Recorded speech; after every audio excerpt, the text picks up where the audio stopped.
Hello friends, मैं संतोष कुमार। आज हम एक और टॉपिक की बात करते हैं और आज का टॉपिक अपने पास है एम्पियर का परिपथ नियम।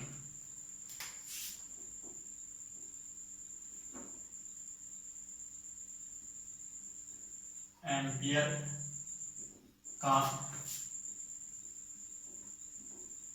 परिपथ नियम। देखो, एम्पियर का परिपथ नियम की अपन बात कर रहे हैं। Ampere circuital law.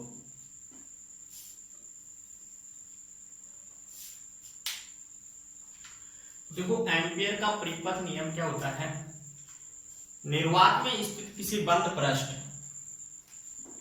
से संबंधित चुंबकीय क्षेत्र का रेखा समाकलन उस बंद पृष्ठ से गुजरने वाली धाराओं के बीजगणितीय योग का म्यू नॉट गुणा होता है। मान लेते हैं अपने पास ये कोई निर्वात में स्थित है, कोई बंद पृष्ठ है और इससे ये बहुत सारी धाराएं गुजर रही हैं इस तरीके से। ठीक है, ये अपने पास दिया लघुपांश, ये चुंबकीय क्षेत्र अपने पास, ये धाराएं अपने पास गुजर रही है। मान लो I1, I2, I3 और IN, कितनी भी हो सकती है ये अपने पास। तो देखो, नियम क्या कहता है अपने पास? निर्वात में स्थित किसी बंद पृष्ठ से संबंध चुंबकीय क्षेत्र का रेखा समाकलन उस बंद पृष्ठ से गुजरने वाली धाराओं के बीजगणितीय योग का म्यू नॉट गुणा होता है। ये अपने पास नियम है, लिख लो नियम को।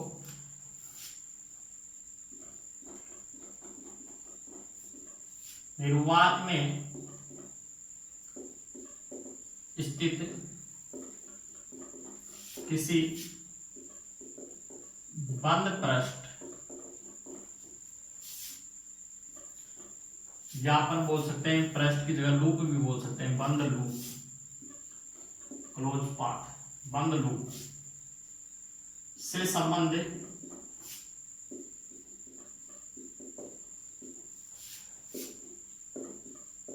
चुंबकीय क्षेत्र का रेखा समाकलन उस बंद लूप से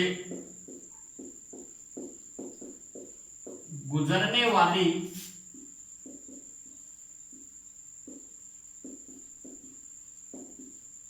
धाराओं के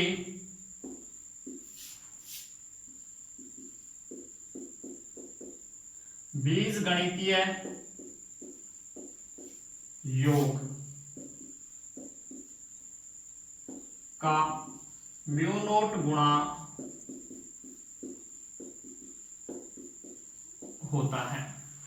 इसका मतलब BDL is equal to mu naught summation of I, जहां summation of I is equal to अपने पास देखो क्या होगा, I1 plus I2 plus I3। अगर कोई धारा अंदर की ओर आ रही है तो उसको नेगेटिव ले सकते हैं, तो बाहर की ओर जाने वाली को करेंगे पॉजिटिव। इस तरीके से n तक चल सकती है अपने पास। तो ये नियम अपने पास निर्वात में स्थित किसी बंद लूप से संबंध चुंबकीय क्षेत्र का रेखा समाकलन उस बंद लूप से गुजरने वाली धाराओं के बीजगणितीय योग का म्यू नॉट गुणा होता है। ये आपका नियम अपने पास एम्पियर का परिपथ नियम। बात करते हैं इसके अनुप्रयोग की। तो देखो, पहला इसका जो अनुप्रयोग है उसकी अपन बात करते हैं। यहां तक किसी को कोई दिक्कत है क्या? छोटू ध्यान दे इधर, मैं यहां हूं। अरे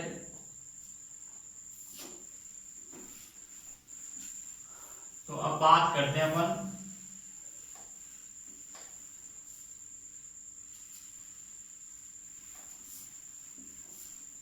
एम्पियर नियम के अनुप्रयोग की, एम्पियर के नियम के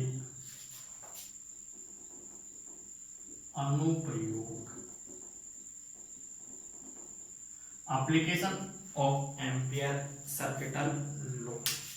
और इसकी जो पहली एप्लीकेशन है अपने पास वो है धारावाही अनंत लंबाई एवं सीधे धारावाही चालक तार के कारण चुंबकीय क्षेत्र।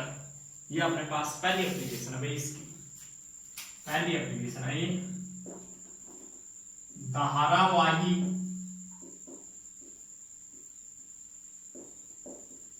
अनंत लंबाई एवं सीधे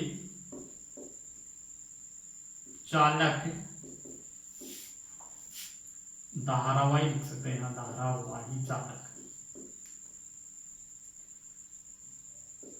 के कारण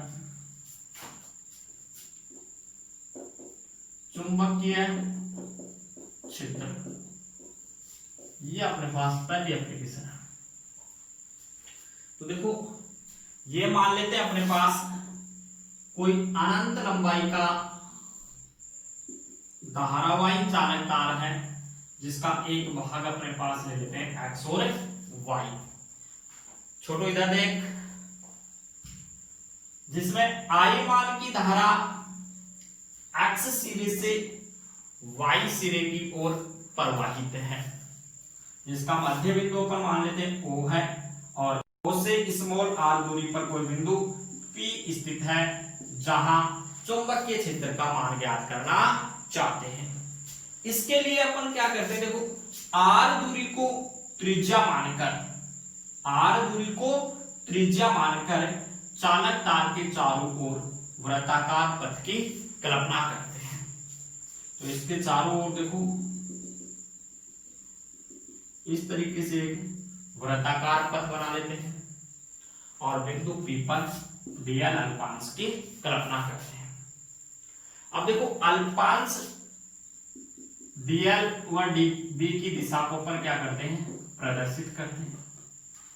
यहां देखो जो चुंबकीय क्षेत्र की दिशा होगी वो कागज के तल के लंबवत नीचे की ओर या अंदर की ओर होगी, जो क्रॉस साइन से रिप्रेजेंट किया जाता है। पहले भी अपन ने इसकी बात की थी, डॉट साइन होता है तो उसका मतलब तो क्या होता है, कागज के तल के लंबवत बाहर की ओर, जबकि क्रॉस का मतलब क्या होता है, कागज के तल के लंबवत अंदर की ओर या नीचे की ओर।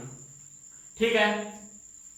अब देखो अल्पांश क्षेत्रफल की दिशा हमेशा कैसी होती है, परपेंडिकुलर टू सरफेस यानी पृष्ठ के लंबवत। अब देखो ये अपने पास चुंबकीय क्षेत्र, इसका रेखा समाकलन है यानी इसी के अनुदिश चलेगा, तो इन दोनों की दिशा अपने पास क्या होगी, समान होगी। इसका मतलब थीटा इज इक्वल टू क्या होगा, 0 डिग्री। डायग्राम समझ में आया? एक बार फिर देख लो, छोटो ध्यान देना रे। अरे देखो इधर मैं बताता हूं आपको,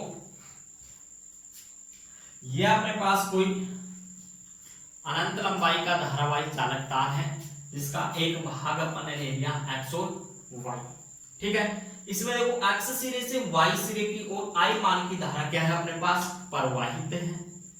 और इसके केंद्र से स्मॉल r दूरी, कोई भी मान लेते हैं, वैसे दूरी कहीं भी ले सकते हैं, जरूरी नहीं केंद्र ले अपन, कोई भाग ले लिया अपन ने।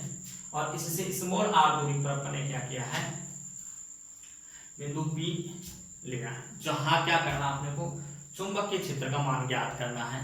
इसके लिए r दूरी को त्रिज्या मानकर तार के चारों ओर क्या करते हैं, एक वृत्ताकार पथ की कल्पना करते हैं और बिंदु P पर एक अल्पांश लेते हैं dl। अल्पांश व चुंबकीय क्षेत्र की दिशा को अपन प्रदर्शित करते हैं। अल्पांश की दिशा हमेशा कैसी होती है, पृष्ठ के लंबवत, तो ये पृष्ठ के लंबवत गई, जबकि चुंबकीय क्षेत्र की दिशा कैसी होगी, इसी के अनुदिश होगी, तो ये इसके अनुदिश, इसका मतलब थीटा इज इक्वल टू क्या हो गया, 0 डिग्री। अब इसमें एम्पियर का नियम लगाते हैं। सॉरी,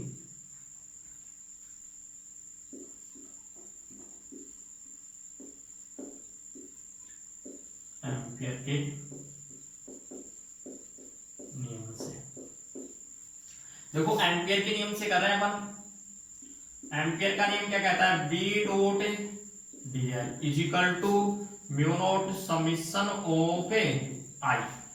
ठीक है, अब इसको खोल दो तो B dl cos theta is equal to mu naught I. देखो summation of I is equal to अपने पास आई। ठीक है, अब देखो बी और डीएल क्या है, समान दिशा में, इसका मतलब थीटा इज इक्वल टू अपने पास क्या होगा, 0, यानी theta is equal to 0 degree. देखो ये B dl cos 0 is equal to mu naught I. अब देखो कोस 0 की अपन बात करें तो वैल्यू कितनी होती है, 1। तो यहां देखो अपने पास कितना हो जाएगा, बी को मैं बाहर कर देता हूं, ये dl is equal to mu naught I.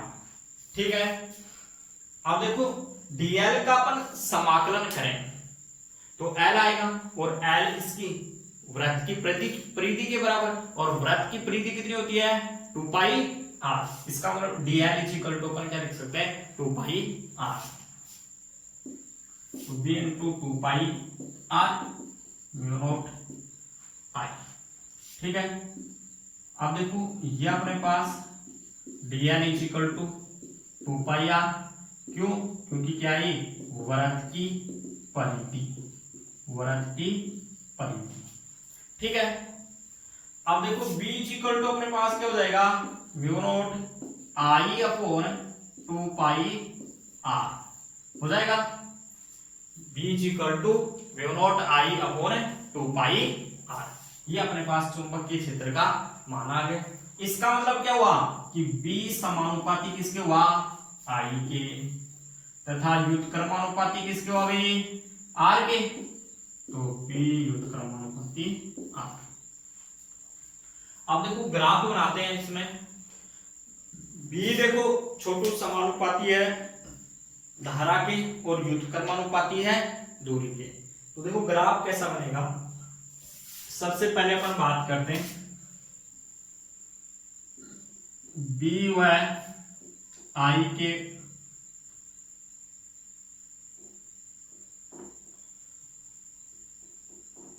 Madhya graph. ये B ले लेते हैं, ये I मूल बिंदु, तो ये समानुपाती तो सीधी रेखा। ठीक है, और दूसरा अपन बना देते हैं B व R के मध्य ग्राफ। तो ये क्या है, व्युत्क्रमानुपाती है, तो B और ये R, तो ये व्युत्क्रमानुपाती का अपने पास ग्राफ हो गया। तीसरा अपन बना सकते हैं B व 1/R के मध्य ग्राफ।